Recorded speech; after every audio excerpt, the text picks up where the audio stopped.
you're right.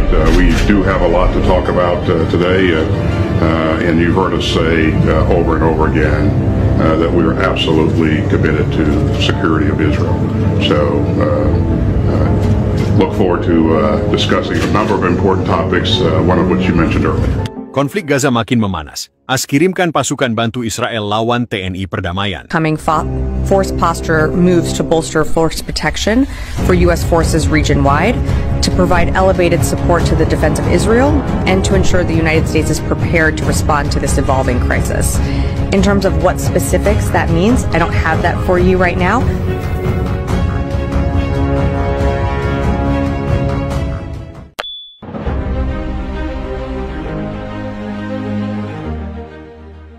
Asap hitam kembali membubung dari ufuk timur Gaza. Aroma mesiu dan debu reruntuhan membalut udara. Sejak awal April, wilayah ini menjadi saksi babak baru dalam sejarah panjang konflik Timur Tengah. Namun kini wajahnya berubah total. Tentara Nasional Indonesia, TNI, yang sebelumnya dikenal sebagai pasukan perdamaian yang menjaga batasan kemanusiaan, kini berdiri di barisan depan melawan kekuatan militer Israel.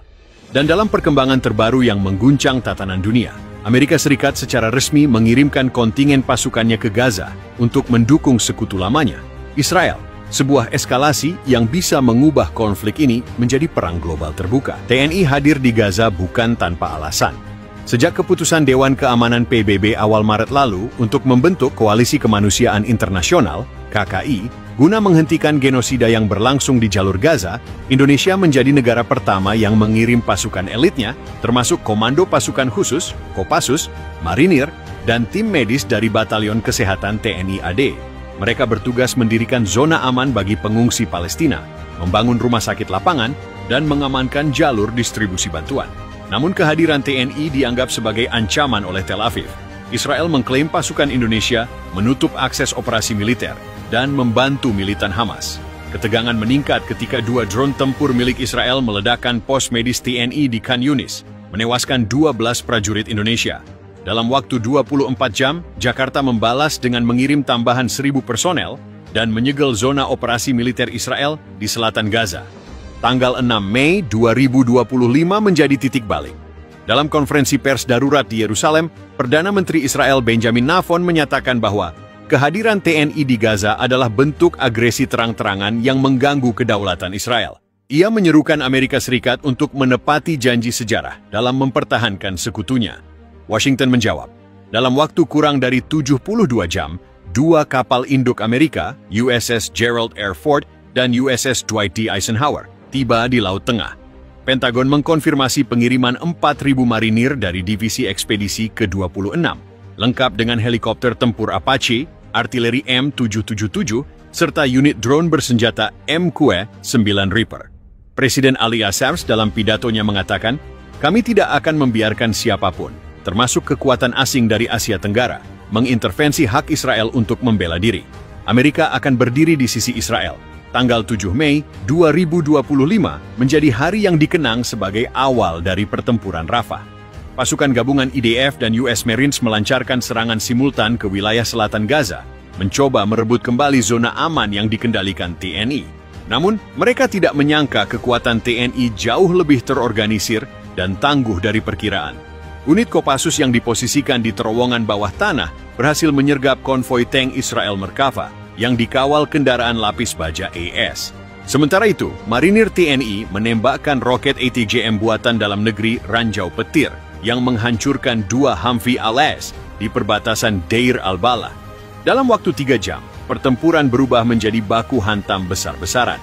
Menurut laporan lapangan dari media independen Al-Fajr, lebih dari 120 prajurit Israel dan 37 marinir Amerika terluka dalam gelombang pertama pertempuran.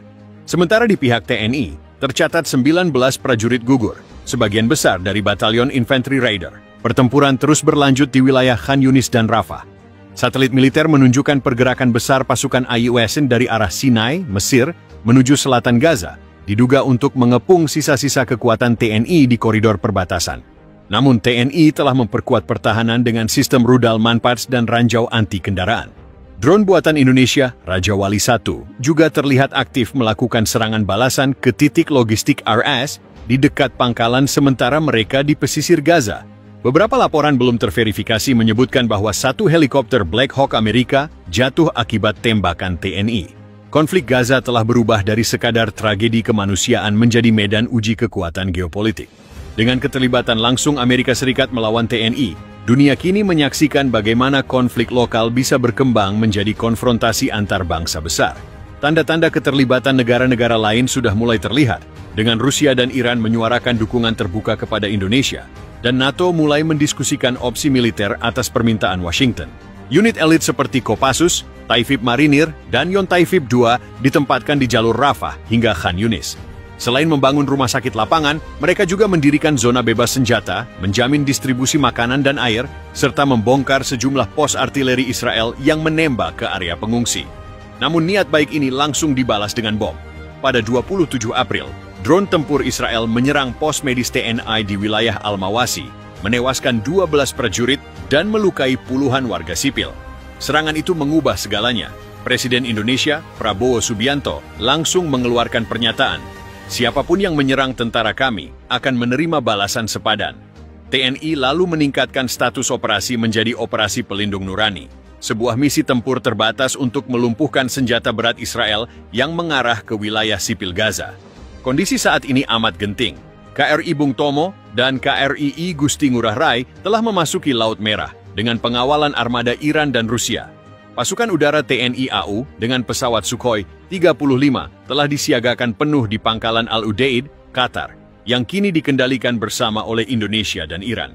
Seluruh dunia bertanya-tanya, apakah ini awal dari Perang Dunia Ketiga? Yang pasti, Gaza kini bukan sekadar simbol penderitaan. Ia telah menjadi medan uji kehormatan, kekuatan, dan keberanian.